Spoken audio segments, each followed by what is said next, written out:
Hi there, and thank you for joining me for today's live reading of Hungry Business by Maria DeBlassie, and this is presented by Itsy Bitsy Book Bits.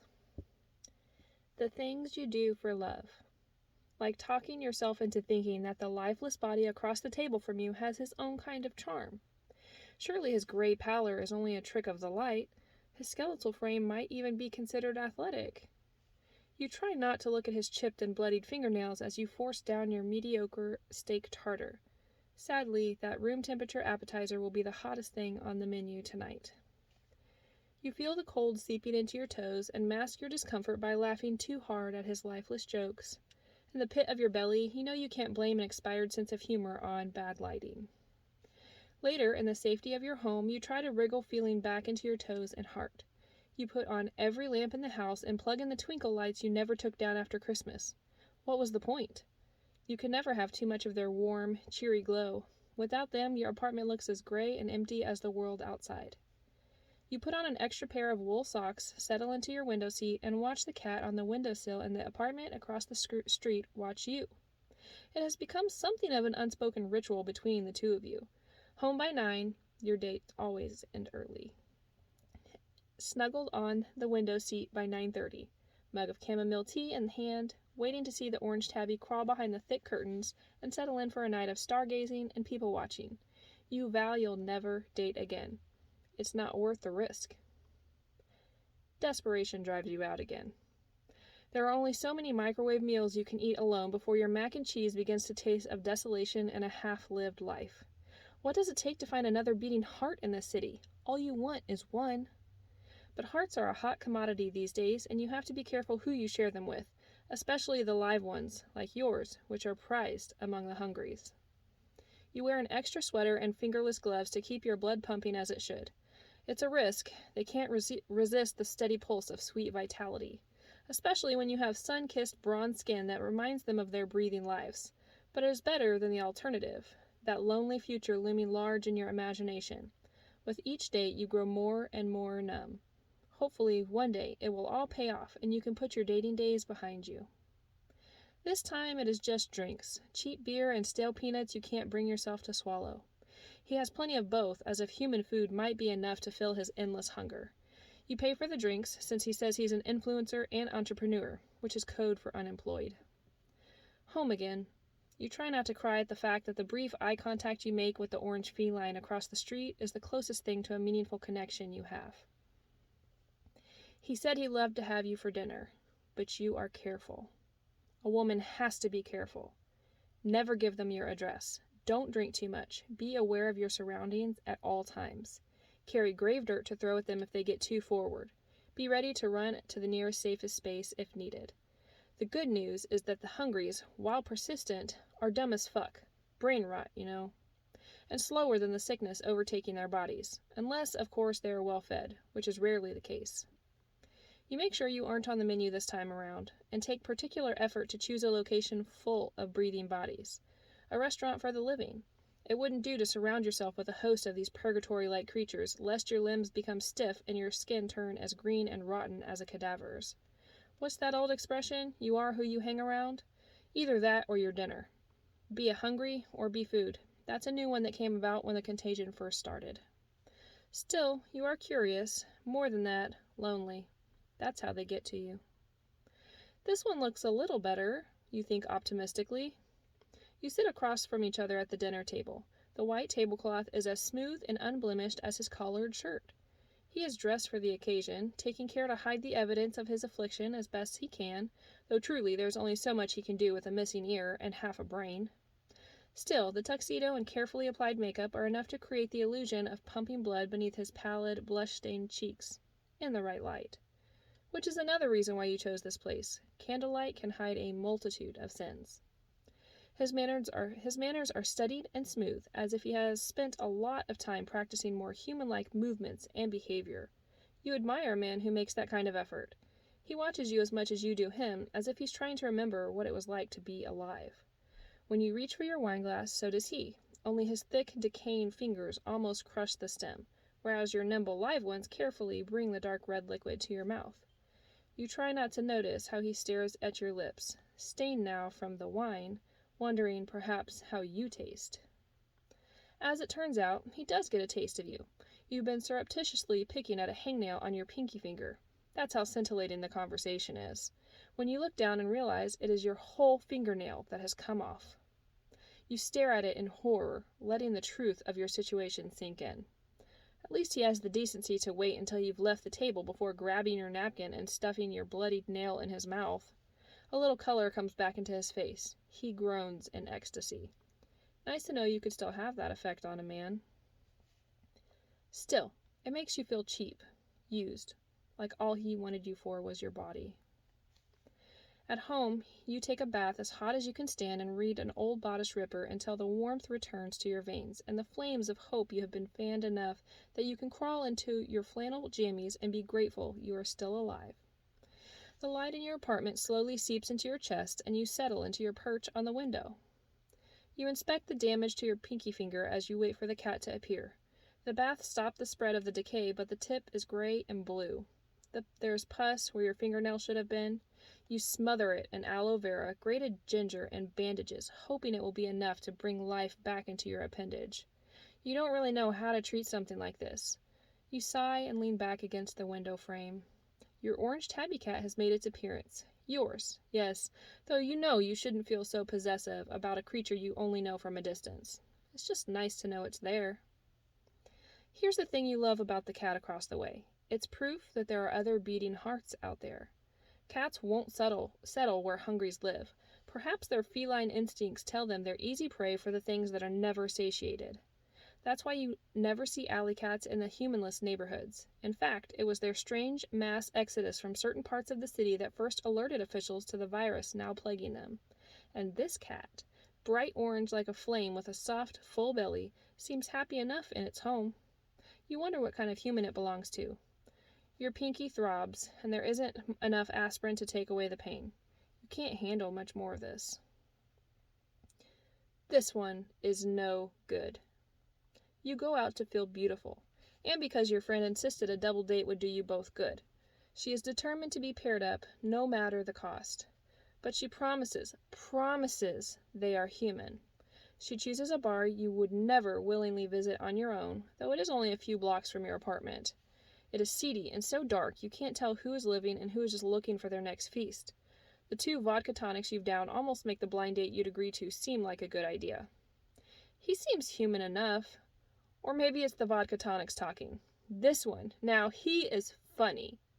But that also might be the drinks talking. You don't start to feel uncomfortable until he puts his hand on your thigh and squeezes just above your kneecap, like he can't wait to sink his teeth into your fleshy parts. His hands are cold and damp. That sobers you. The sparkly dress that made you feel so alive earlier feels like a neon sign now, welcoming hungry gazes. You shift in discomfort. Your bandaged hand feels heavy in your lap. You eye your friend across the table as she scoots closer to her fellow with the yellow, waxy skin and eyes the color of bruises. She has never been a good judge of character. Or maybe she knew they weren't human, but also knew you wouldn't agree to this double date unless she said they were. You fight off a wave of self-pity and nausea. You should have known better. You make your excuses and stumble to the curb. You fight off panic when your date follows you. Why are there no cabs out? He tells you to relax and come in for just one more drink.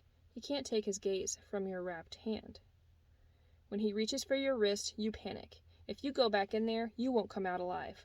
That's the way of this world. Be hungry or be food. Forget the cab. You half run, half stumble home as he calls after you. In your frenzy, you take a wrong turn and find yourself trapped in a dead end. He is there, in the mouth of the alleyway, waiting, telling you to calm down and relax. His jaw snaps and clicks as he pitches forward. You don't waste any time hurling grave dirt at his chest and making a final desperate run past him.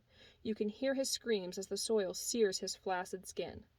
You are grateful that you stuffed your purse with the stuff before heading out. The liquor makes you slow. He is well fed, you now realize, which makes him faster and more coherent than most. This is probably why he passes for human to the less discerning gaze. It's also what makes them more dangerous. The more they feed, the more they want, and the brighter your heart looks to them.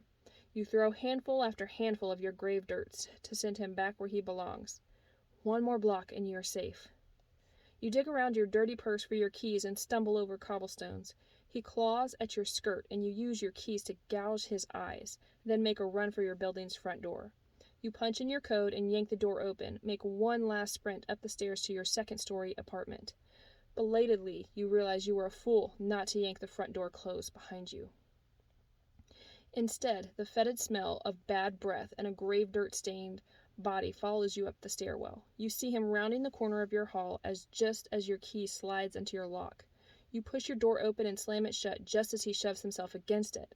It takes all you have to lock your door and slide the flimsy security chain in place. The door rattles and shakes against your back.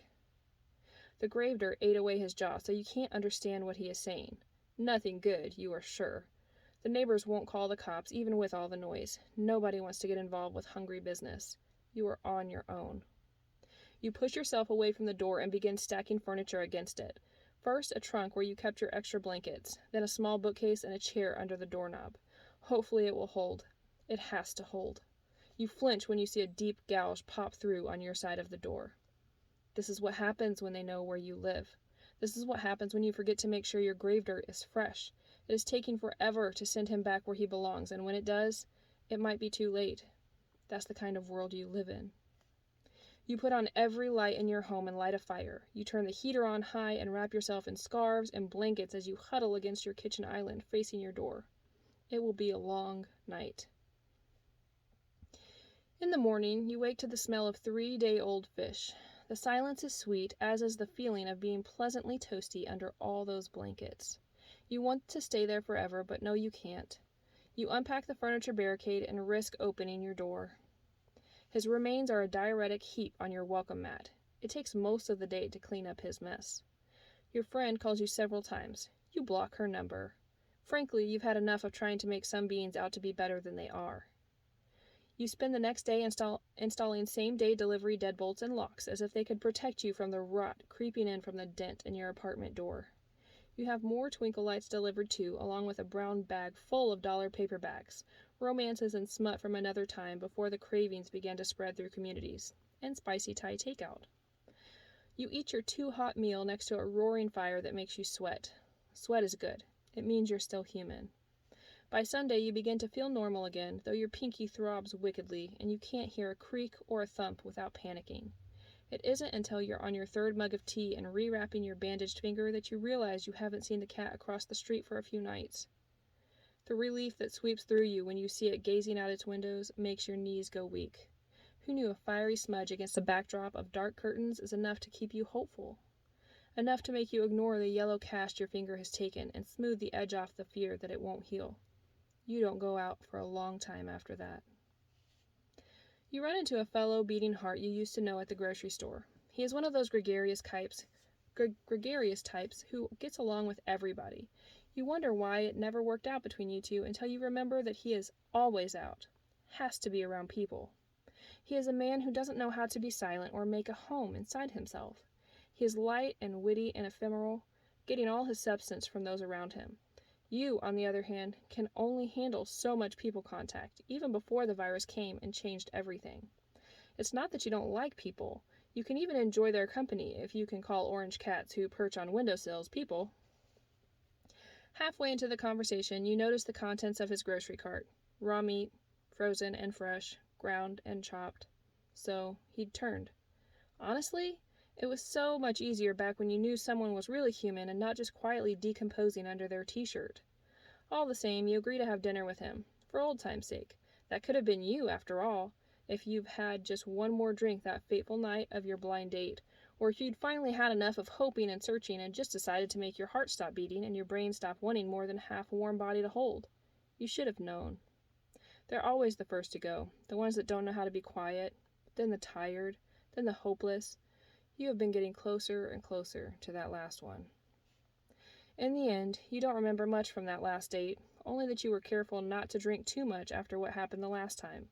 In fact, you only ordered the obligatory glass of wine, but didn't sip from it. You couldn't even recall that you had a proper conversation. For one thing, it was hard to make out his words.